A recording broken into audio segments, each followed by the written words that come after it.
are fighting in our Christian country. And it's us Christian that's trying to make you get your mask and worship your ally in this country.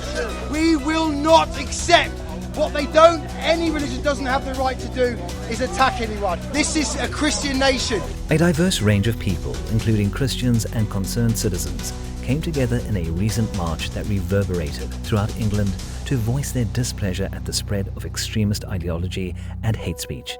Corrupt government telling us lies, blacking out. They're doing blackouts on news media. Look what's happening in Paris, France, Germany, Sweden. All things that were reported. The Assembly expressed dissatisfaction with media blackouts, government transparency, and the growth of extremism throughout Europe, using events in Paris, France, and Germany as case studies of global trends.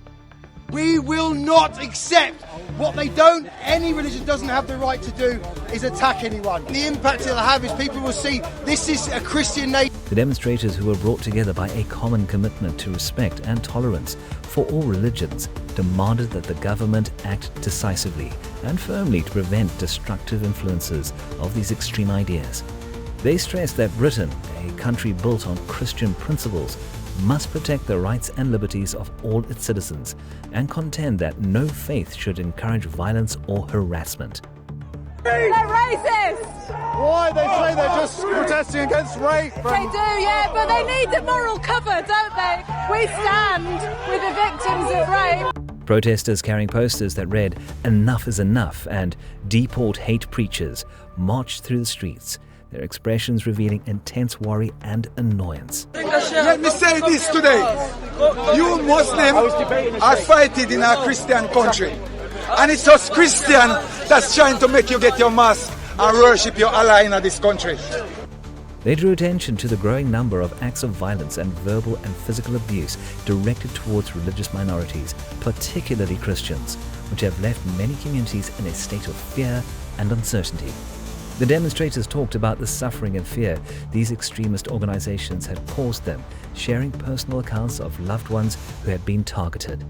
Speaking out against hate speech and violence, they emphasized that everyone, regardless of opinion, has the right to live fearlessly. The protesters emphasized the negative effect of these attacks on people, families, and the larger community, claiming that they subvert the values of respect and tolerance that are necessary for a peaceful society. They drew attention to the perils of hate preaching, a deceptive tactic that encourages radical viewpoints and acts of violence.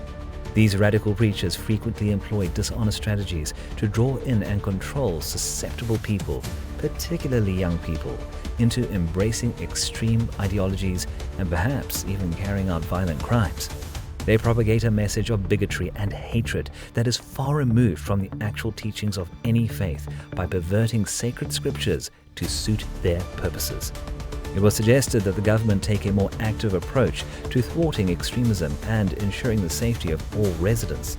This entails stepping up surveillance, strengthening border restrictions, and collaborating with foreign allies to find and remove people who threaten national security.